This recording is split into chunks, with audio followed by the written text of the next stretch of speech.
Alors que dans cet épisode, Brianna et Roger entreprennent un voyage de retour par les pierres pour retourner au XXe siècle, je me suis dit qu'il était temps de se pencher un peu sur le voyage dans le temps et plus spécifiquement sur les voyageurs que l'on connaît à ce jour.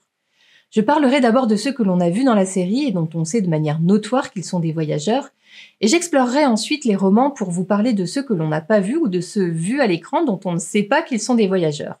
Et je vous préviendrai pour les spoilers. Dans le tome 7, Brianna et Roger Mackenzie commencent à consigner tout ce qu'ils savent, ou du moins soupçonnent, sur le voyage dans le temps, dans un journal, qu'ils appellent en plaisantant le guide de l'autostoppeur pour les voyageurs temporels. Il s'agit d'un guide pratique à l'usage des voyageurs dans le temps. C'est d'ailleurs l'un des titres des épisodes de la saison 7 à venir. Le journal contient des explications sur les lignes lait et le géomagnétisme dans le cadre d'une série d'hypothèses de travail sur le fonctionnement du voyage dans le temps. Alors, je n'ai pas l'intention d'entrer dans le détail du fonctionnement, justement, du voyage dans le temps.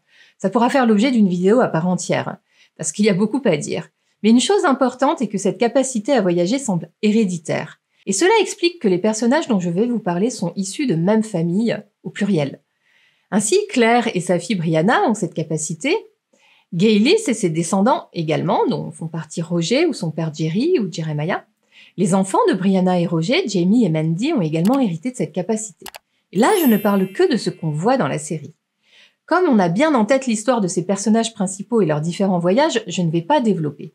Car en effet, on rencontre d'autres voyageurs dans la série. Dans la saison 4, Claire rencontre le fantôme de Dent de Loutre. Comme elle identifie des plombages dentaires en argent dans son crâne, elle en déduit qu'il devait être lui aussi un voyageur dans le temps. Son histoire n'est pas entièrement explorée dans la série télé, mais dans les livres, Dent de Loutre et Robert Springer, un activiste du XXe siècle, qui faisait partie d'un groupe appelé les 5 de Montauk et qui a mystérieusement disparu en 1968. Les membres du groupe ont tenté d'utiliser le voyage dans le temps pour avertir les Amérindiens du sort qui les attendait du fait de la colonisation par les Européens. Lorsque Ian revient de chez les Mohawks dans la saison 5, il apporte le journal de Dent de Loutre écrit au stylo à billes, ce qui confirme à Claire que Robert Springer était un voyageur. L'épisode final de la saison 5 a présenté un autre voyageur temporel. Il s'agit de Wendigo Donner. Membre du gang de Lionel Brown qui a kidnappé Claire, il comprend que Claire vient du futur grâce aux conseils médicaux du Dr Rawlings et à son utilisation de l'expression favorite de Claire en VO, c'est Jesus H. Roosevelt Christ. Et il se révèle à Claire comme un voyageur du temps en lui demandant si elle sait qui est Ringo Starr, le batteur des Beatles. Donner explique à Claire qu'il a voyagé avec un groupe d'Indiens d'Amérique de 1968, mais qu'il est resté bloqué dans le passé sans aucune pierre précieuse pour rentrer. Ce qui signifie qu'il a l'info sur la nécessité d'avoir des pierres précieuses pour voyager. Claire en déduit qu'il a dû voyager avec Robert, Bob Springer, et lui promet de lui fournir des pierres précieuses et de le conduire vers un cercle de pierres en échange de sa libération. Mais Donner est un lâche et ne l'aide pas à s'échapper. On découvre ensuite qu'il a probablement échappé au raid mené par Jamie et ses hommes du Ridge. Ils n'ont pas mort. Il ne fait donc aucun doute que le Wendigo Donner qui voyage dans le temps reviendra dans Outlander puisque Claire est la seule autre personne qu'ils connaissent à avoir cette capacité. Et cependant, même s'il vient du futur, on a bien compris qu'il est loin d'être un ami. Il réapparaît dans l'épisode 5 de la saison 6 d'Outlander dans une prison de Wilmington avec l'émeraude volée de Flora McDonald entre les doigts. Claire l'entend siffler The Colonel Boogie March, une chanson britannique qui n'a été composée qu'en 1914. Alors Claire ne fait pas le lien entre ce sifflement et Wendigo Donner. Et donc à partir de maintenant, je vais vous parler d'éléments qui se trouvent dans les livres, donc attention, spoiler potentiel pour les non-lecteurs. Selon les livres, Donner finit par provoquer accidentellement l'incendie de Fraser's Ridge après s'être introduit dans la maison de Claire et Jamie pour voler des pierres précieuses. Il est donc fort possible que ce mystérieux voyageur dans le temps réapparaisse dans la saison 7, donnant à la série l'occasion de développer l'histoire de Wendigo Donner. Dans les romans, nous découvrons que d'autres personnages sont des voyageurs. Maître Raymond, tout d'abord. D'ailleurs, se pourrait-il que ce personnage soit relié aux 5 de Montauk? On apprend en effet dans les livres que le groupe s'est fait aider par un certain Raymond pour leur voyage dans le temps. Claire rencontre ce mystérieux apothicaire alors qu'elle vit à Paris en 1744. On ignore tout de sa vie, mais on sait qu'il est un voyageur du temps préhistorique et qu'il a peut-être un ancêtre commun avec Claire, puisqu'il la reconnaît comme l'une de ses descendantes. Il guérit Claire qui souffre d'une infection lors de sa fausse couche, et l'épisode 4 de la saison 2 montre que Raymond est un voyageur du temps et qu'il est fasciné par les choses qui ne sont pas de ce temps.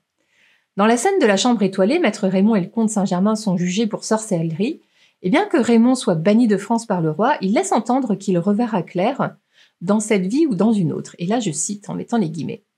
La série ne s'attarde pas trop sur son histoire, mais Diana Gabaldon a déclaré qu'il venait d'environ 400 ans avant Jésus-Christ et qu'il avait déjà voyagé dans le temps. Un autre voyageur qui n'a pas fait de coming out dans la série, et j'en parlais justement, c'est le comte Saint-Germain.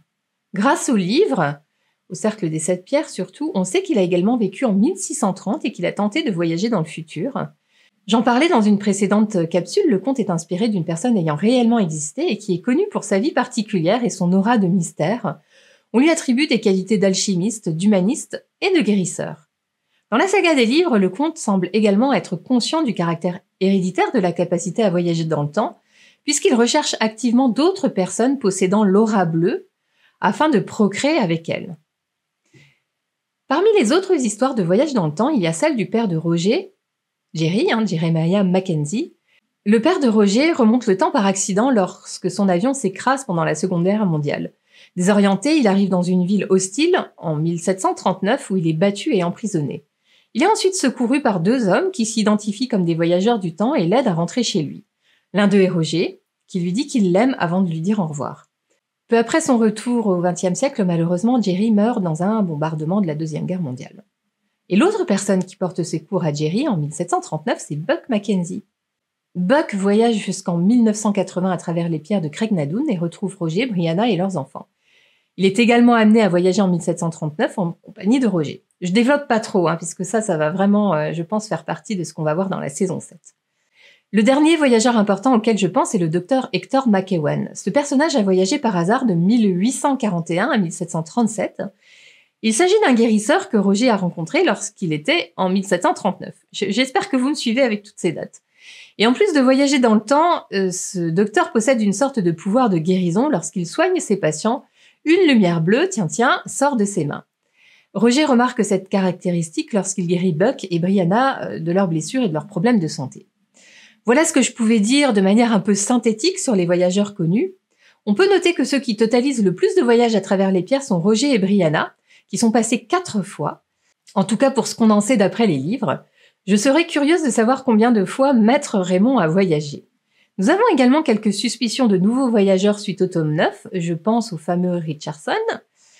Et bien que les mécanismes qui sous-tendent la version Outlander du voyage dans le temps ne soient pas tout à fait clairs, l'utilisation du voyage dans le temps est amusante et fascinante parce qu'elle ajoute des enjeux à l'intrigue.